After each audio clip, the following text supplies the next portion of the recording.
안녕하세요. 오늘 저희가 함께 들여다볼 자료는 소프트웨어 관리 분야에서는 거의 필독서로 꼽히는 책이죠. 제럴드 와인버그의 퀄리티 소프트웨어 매니지먼트입니다. 네, 맞습니다. 이게 사실 한 권이 아니라 페이퍼백으로는 4권, 전자책으로는 무려 9권짜리 방대한 시리즈거든요. 그렇죠. 정말 방대하죠. 그중에서도 많은 분들이 프로젝트 막바지에 겪는 그 지긋지긋한 좌절감 있잖아요. 그 원인을 파헤치는 아주 핵심적인 챕터를 집중적으로 한번 분석해 보려고 합니다. 혹시 이런 말 정말 지겹도록 들어보지 않으셨나요? 우리 프로젝트요. 거의 다 됐어요. 한 99% 완료됐습니다. 그 말이요. 아마 개발자가 아니더라도 큰일 한 번이라도 해봤으면 다들 공감할 거예요. 맞아요. 심지어 제가 했던 말이기도 하고요. 근데 정말 미스터리한 건 몇 달이 지나도 여전히 그 프로젝트가 99% 완료 상태라는 거죠. 맞아요. 그 마지막 1%가 채워지질 않아요. 대체 왜 그럴까? 혹시 누가 무능하거나 게으름가? 이런 생각도 드셨을 텐데요. 오늘 얘기의 핵심은 이게 개인의 문제가 아니라는 겁니다. 개인의 문제가 아니다. 네. 그냥 누구 하나가 잘못해서 생기는 게 아니라는 거죠. 저자가 말하길 여기에는 차이 탐지 역학이라는 아주 예측 가능한 패턴이 숨어 있다는 거예요. 차이 탐지 역학이요? 용어가 조금 어려운데 쉽게 말하면 어떤 건가요? 쉽게 말해서요. 우리가 문제점을 찾아내는 방식 자체가 처음엔 엄청 빠르다가 나중엔 거의 기하급수적으로 느려지는 그런 예측 가능한 흐름을 따른다는 뜻입니다. 와인버그는 이 현상 전체를 그렇게 부르죠. 그리고 이걸 이해시키려고 아주 기가 막힌 비유를 하나 가져옵니다. 그 원유 탐사 이야기 맞죠? 루트와 드루라는 분석가들이 발견했다는 선택의 오류. 저도 이거 읽으면서 정말 무릎을 탁 쳤습니다. 네네. 석유 찾을 때 당연히 가장 크고 찾기 쉬운 유전부터 발견된다는 거잖아요. 바로 그거죠.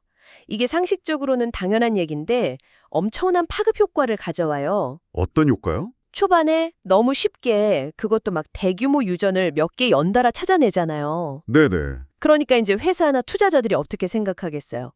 와, 여기는 파는 곳마다 석유가 콸콸 나오네. 매장량이 어마어마하겠다. 기대를 엄청 하게 되는군요. 네, 초기 예측을 엄청나게 부풀리는 거죠. 처음에 쉬운 성공이 미래에 대한 비현실적인 낙관론을 낳는 겁니다. 이걸 선택의 오류라고 불러요. 바로 그 원리가 소프트웨어 테스팅에 그대로 적용된다는 거군요. 맞습니다. 프로젝트 초반에 버그 잡기 시작하면 정말 어이없는 버그들, 버튼 눌렀는데 프로그램이 꺼진다거나 하는 것들이 막 쏟아져 나오니까요. 네, 초반에는 하루에 수십 개씩 버그 리포트가 쌓이고 또 그만큼 해결돼요. 그러니까 관리자나 개발자나 다들 와, 우리 팀 일 진짜 잘하는데 이 속도면 마감일보다 훨씬 일찍 끝나겠어 하는 아주 기분 좋은 착각에 빠지는 거죠. 원유 탐사 때랑 똑같은 심리 상태네요. 똑같습니다. 책에서는 이걸 직접 체험해보라고 재밌는 테스트를 하나 넣었더라고요. 청취자 여러분도 한번 상상해보세요. 거의 똑같이 생긴 미국 지도가 2개가 있어요. 네, 그 지도 테스트요. 임무는 이 두 지도 사이에 다른 점을 16개를 다 찾는 거예요. 이게 바로 테스팅 과정을 압축해서 보여주는 거죠. 그렇죠. 예를 들면 한쪽에는 유나이티드 스테이츠라고 써 있는데 다른 쪽엔 교묘하게 언타이드 스테이츠라고 오타가 나 있다거나 이런 식의 차이점들이요. 네, 독수리가 다른 방향을 보고 있기도 하고요. 근데 이제 여기서 정말 흥미로운 결과가 나옵니다. 어떤 결과요? 와인버그 팀이 이걸 47명한테 시켜봤는데 사람들이 다른 점을 찾아내는 순서는 정말 제각각이었어요. 사람마다 다르군요. 네, 누구는 철자 오류를 먼저 찾고 누구는 저기 플로리다 반도 모양이 다른 걸 먼저 찾아내고 이것만 보면 테스팅은 그냥 무작위적인 것처럼 보여요. 그런데 데이터를 다른 관점에서 보니까 놀라운 패턴이 나타났다는 거잖아요. 맞습니다. 뭘 찾았는지는 무시하고 그냥 시간에 따라서 몇 개를 찾았는지만 그래프로 그려봤더니 대부분의 사람들이 거의 비슷한 모양의 곡선을 그리더라는 거죠. 네, 바로 그게 오늘 이야기의 주인공인 S자 형태의 실패 탐지 곡선입니다. S자 곡선이요? 네, 이 곡선이 아주 명확하게 세 구간으로 나뉘어요. 초반에는 그래프가 거의 수직으로 치솟습니다. 쉬운 걸 빨리 찾는 구간이군요. 그렇죠. 찾기 쉬운 차이점들을 아주 빠른 속도로 발견하는 구간이죠. 그러다 중반이 되면 기울기가 완만해져요. 평균적인 문제들을 꾸준히 찾아내는 구간. 그리고 마지막 구간이 바로 우리가 말하는 99%의 함정입니다. 그 긴 꼬리 부분. 네, 그래프가 거의 수평에 가깝게 누워버려요. 마지막 한두 개의 가장 찾기 어려운 문제를 찾으려고 이전에 쓴 시간을 다 합친 것보다 더 많은 시간을 쏟아붓게 되는 거죠. 듣고 보니 가장 찾기 어려운 실패는 정의상 가장 나중에 발견되는 게 당연한 것 같기도 한데요. 맞아요. 동어 반복 같죠? 근데 이 당연해 보이는 곡선이 왜 현실에서는 프로젝트 예측을 그렇게 처참하게 망가뜨리는 거죠? 뭔가 바른 함정이 숨어 있는 것 같아요. 아주 정확한 질문입니다. 함정은 곡선 자체가 아니라 그 곡선을 해석하는 우리의 뇌에 있거든요. 뇌요. 네. 다시 지도 찾기 실험으로 돌아가 볼게요. 실험 참가자한테 테스트 시작하고 딱 2분 뒤에 물어봐요. 지금까지 8개 찾으셨네요. 나머지 8개 찾는데 얼마나 더 걸릴까요? 2분 걸렸으니 2분 더 걸린다고 대답하겠죠. 그렇죠. 대부분 그렇게 아주 합리적으로 계산을 해요. 2분에 8개 찾았으니까 1분에 4개 꼴이네. 나머지 8개도 2분이면 되겠지. 총 4분이면 끝나겠네. 아, 자신의 과거 성과를 바탕으로 미래를 그냥 직선적으로 예측해버리는 거군요. 바로 그겁니다. 현실은 S자 곡선이라 이제부터는 하나 찾는데 훨씬 오래 걸릴 텐데 말이죠. 맞아요. 이제부터는 하나 찾는데 1분이 아니라 5분, 10분이 걸릴 수도 있는데 그래서 4분이 지났을 때 그 사람은 아마 한 12개 정도 찾았을 거예요. 그럼 또 물어보죠. 이제 4개 남았는데 얼마나 걸릴까요? 그럼 또 그 시점까지의 평균 속도를 보고 예측을 수정하겠네요. 아, 2분만 더 하면 되겠지 하고. 네. 좋아. 앞으로 2분만 더. 총 6분이면 진짜 끝나겠지. 이러는 거죠. 결승선이 계속 저만치 뒤로 도망가는 거예요. 와, 이게 바로 우리 프로젝트 99% 완료됐습니다. 라는 말이 몇 달이고 계속되는 현상 뒤에 숨겨진 메커니즘입니다. 와, 정말 소름 돋게 현실적이네요. 이렇게 마감일은 다가오는데 끝이 안 보이면 조직 내에서 꼭 특정 유형의 사람들이 나타난다고 하더라고요. 네, 3가지 유형이 있죠. 첫 번째가 영원한 낙관주의자. 거의 다 됐어. 진짜 99.9%야. 요 버그 하나만 잡으면 진짜 끝이야. 라고 외치는 사람이죠. 저는 아마 이쪽에 가까워서 주변 사람들을 좀 힘들게 했을 것 같네요. 대부분의 리더들이 그렇죠. 두 번째는 요구사항을 탓하는 사람, 현실 부정파예요. 아, 더 이상 다른 점은 없어? 이렇게요? 네, 당신이 말한 16개는 거짓말이야. 라고 소리치는 사람이죠. 버그가 더 있다는 사실 자체를 부정하는 겁니다. 마지막은 그럼 비관주의자겠네요. 맞습니다. 이건 절대 못 끝내. 우린 망했어. 하고 그냥 다 포기해버리는 유형이죠. 이런 반응들이 나오는 근본적인 이유가 뭘까요? 단순히 성격 탓일까요? 성격도 있겠지만 근본적으로는 눈앞의 현실을 설명할 정신 모델이 없기 때문이에요.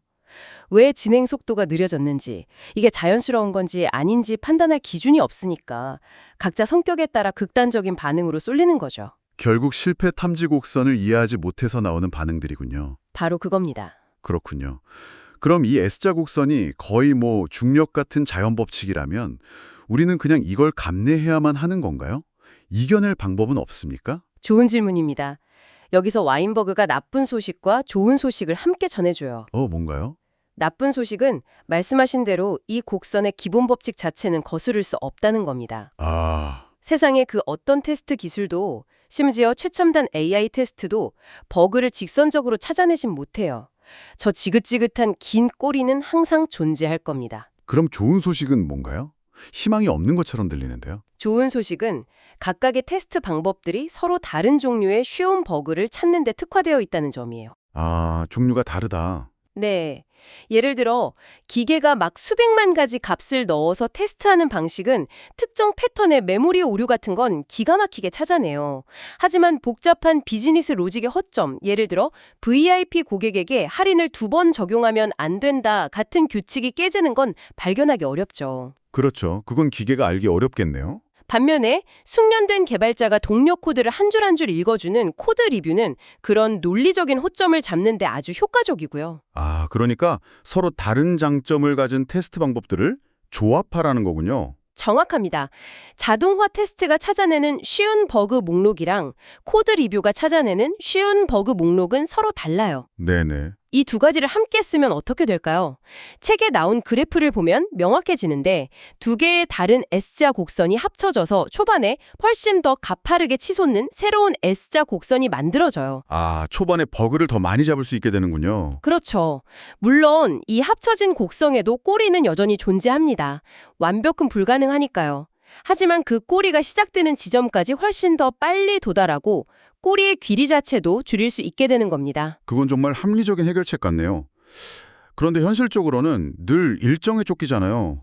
그런 상황에서 관리자가 자, 테스트 방법을 하나 더 추가합시다 라고 말하기가 쉽지 않을 것 같은데요. 바로 그 지점에서 평범한 관리자와 뛰어난 관리자가 갈립니다. 아, 실패 탐지 곡선이라는 자연 법칙을 거스를 순 없지만 프로젝트를 그 법칙이 예측하는 것보다 훨씬 더 나쁘게 망가뜨리는 건 얼마든지 가능하거든요. 더 나쁘게요? 네. 그리고 안타깝게도 많은 조직이 실제로 그렇게 하고 있죠. 와인버그는 테스트를 저해하는 구체적인 요인들을 소개합니다. 어떤 것들이 있죠? 첫 번째는 블로킹 결함입니다. 말 그대로 다른 테스트를 가로막는 버그죠. 책에 나온 젖소 관리 소프트웨어 사례가 아주 생생해요. 젖소 관리 소프트웨어? 네, 데이터베이스에 연결되는 핵심 인터페이스 모듈에 심각한 버그가 있었어요. 근데 이 버그 하나 때문에 그 데이터베이스를 써야 하는 다른 수십 개 기능들을 아예 테스트해볼 수조차 없었던 겁니다. 무려 7주 동안이나요. 7주요. 와. 그럼 그동안 다른 팀들은 뭘 한 건가요? 데이터베이스랑 상관없는 다른 자잘한 기능들을 테스트했겠죠. 그리고 관리자는 그 진행 상황을 보면서 괜찮군이라고 생각했을 거고요. 하지만 그 7주 뒤에 블로킹 결함이 해결되는 순간 그동안 막혀있던 기능들에서 버그가 뒤늦게 화산처럼 폭발한 겁니다. 생각만 해도 끔찍하네요. 실패 탐지 곡선이 아주 기이한 모양이 되어 초반에 완만한 곡선을 그리다가 7주 차에 갑자기 새로운 S자 곡선이 수직으로 시작되는 거죠. 와. 또 다른 요인도 있나요? 마스킹 결함이라는 것도 있습니다. 가면을 쓰고 숨어있는 버그라는 뜻이죠. 가면을 쓴 버그요? 네, 아까 그 젖소 관리 소프트웨어 회사가 우여곡절 끝에 제품을 출시했는데 이번에는 실수로 새 기능에 대한 설명서가 통째로 누락된 채 배송이 된 거예요.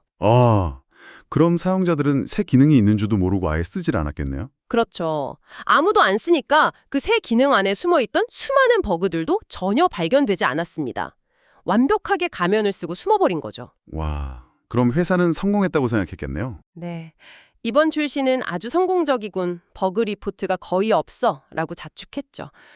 그러다 4개월 뒤에야 새 설명서가 배송됐고 그제야 고객들의 버그 리포트가 폭포수처럼 쏟아진 겁니다. 정말 이런 문제들이 터졌을 때 어떻게 대응하느냐가 관리자의 역량을 보여주겠군요. 맞습니다. 여기서 와인버그가 말하는 패턴 2 조직과 패턴 3 조직의 근본적인 차이가 드러나요. 패턴 2와 패턴 3요. 특히 늦게 완료되는 모듈 문제에서 그 차이가 명확해지죠. 여러 모듈을 동시에 개발하는데 유독 특정 모듈만 계속 일정이 늦어지는 경우가 있잖아요. 네, 꼭 그런 게 있죠. 왜 그럴까요? 보통은 그 모듈의 설계가 복잡하거나 코드가 엉망이라서 계속 문제가 터지기 때문이거든요. 이런 모듈은 결국 결함 발생 경향 모듈이 될 가능성이 매우 높습니다. 문제가 많은 모듈을? 네. 실제로 IBM의 OS360 시스템을 분석했더니 전체 코드의 2%에 불과한 특정 모듈들이 시스템 전체 결함의 80%를 유발했다고 해요. 2%가 80%로요? 정말 놀라운데요. 자, 그럼 이런 늦게 끝난 모듈을 마주했을 때 패턴 2 관리자는 어떻게 행동하나요? 패턴 2 관리자는 아주 단순하고 또 아주 위험한 생각을 합니다. 이 모듈 때문에 전체 일정이 이미 늦어졌잖아. 늦어진 시간을 만회하려면 테스팅이라도 서둘러서 끝내야겠다. 가장 위험해 보이는 모듈의 테스트를 오히려 줄여버리는군요. 네. 가장 문제가 많을 것으로 강력하게 의심되는 바로 그 모듈의 테스트 시간을 오히려 줄여버리는 최악의 결정을 내리는 겁니다. 사실 앞닥이 심한 상황에서는 그런 마음이 이해가 가기도 하는데요. 당장 눈앞에 불부터 꺼야 한다는 생각에 사로잡히는 거잖아요. 그렇죠. 그 마음은 이해가 되죠. 하지만 그게 왜 최악이냐면 단기적인 문제 해결을 위해 장기적으로 훨씬 더 큰 폭탄을 그냥 안고 가기로 결정한 거니까요. 그럼 패턴 3 관리자는 어떻게 다른가요? 패턴 3 관리자는 이걸 다르게 봐요. 모듈의 개발 지연을 단순한 불운으로 보지 않습니다. 그건 그 모듈이 매우 높은 확률로 결함 발생 경향 모듈이라는 데이터가 보내는 명백한 신호라고 해석하는 거죠. 위험 신호로 받아들이는군요. 네. 그래서 정반대의 결정을 내립니다. 오히려 그 위험 신호가 뜬 모듈에 더 많은 테스트 자원과 시간을 할당해서 잠재된 문제들을 출시 전에 최대한 철저하게 찾아내려고 합니다. 결국 패턴 2 관리자는 위험 신호를 무시하고 패턴 3 관리자는 그 신호에 더 집중하는 거군요. 그렇습니다. 이게 바로 많은 프로젝트 관리자들이 자신의 예측 실패를 불운 탓으로 돌리는 현상의 진실이에요. 이건 불운이 아닙니다. 예측 가능한 결과라는 거네요. 네, 위험 신호를 무시하고 잘못된 관리적 결정을 내린 것에 대한 지극히 예측 가능한 결과일 뿐입니다. 책에 인용된 오래된 군대 격언이 이 상황을 정확하게 꿰뚫어요. 나쁜 병사는 없다. 나쁜 장교만 있을 뿐이다. 와인버그는 이 격언을 소프트웨어 버전으로 바꿔서 이렇게 말하죠. 나쁜 프로그래머는 없다. 실패의 역학을 이해하지 못하는 관리자만 있을 뿐이다. 결국 패턴을 이해하고 데이터를 신호로 읽어내는 능력이 핵심이군요. 네, 맞습니다. 오늘 나눈 이야기를 정리해보면 프로젝트가 99%에서 멈춰서는 듯한 느낌만 단순히 누군가의 잘못이 아니라 실패 탐지 곡선이라는 자연스러운 역학 때문이라는 걸 알게 됐습니다. 네, 그게 핵심이죠. 마치 원유 탐사에서 쉬운 유전을 먼저 발견하듯이 테스팅에서도 눈에 잘 띄는 버그를 초기에 발견하기 때문에 우리는 그 초반의 빠른 진행 속도에 속아서 전체 일정을 너무 낙관하는 선택의 오류에 빠지기 쉽다는 점 꼭 기억해야겠습니다. 여기서 우리가 얻어야 할 가장 중요한 교훈은 그러니 우린 망했다며 절망하는 게 아닙니다. 오히려 이 역학을 이해하고 인정하는 데서부터 진짜 해결책이 나와요. 네네. 이 곡선의 존재를 알면 우리는 더 현실적인 예측을 할 수 있고 또 여러 테스트 방법을 현명하게 조합해서 전체 효율을 높일 수 있습니다. 그리고 가장 중요한 건 모듈 지연 같은 문제가 발생했을 때 그걸 불운으로 치부하며 테스트를 줄이는 어리석은 결정을 피하고 오히려 그 위험 신호에 더 집중하는 똑똑한 관리적 결정을 내릴 수 있게 된다는 점이죠. 시스템을 탓하지 말고 시스템을 이해해야 한다. 바로 그겁니다. 마지막으로 청취자 여러분께 생각해 볼 만한 질문을 하나 던지며 마무리하고 싶습니다. 오늘 저희가 다룬 내용은 주로 실패를 탐지하는 데 걸리는 시간에 관한 것이었잖아요. 네, 그렇죠. 그런데 이 책에서 한 가지 더 불편하고 흥미로운 가능성을 제시합니다. 만약 가장 찾기 어려운 실패가 통계적으로 가장 찾아내고 수정하기 어려운 결함과 깊은 상관관계가 있다면 어떻게 될까요?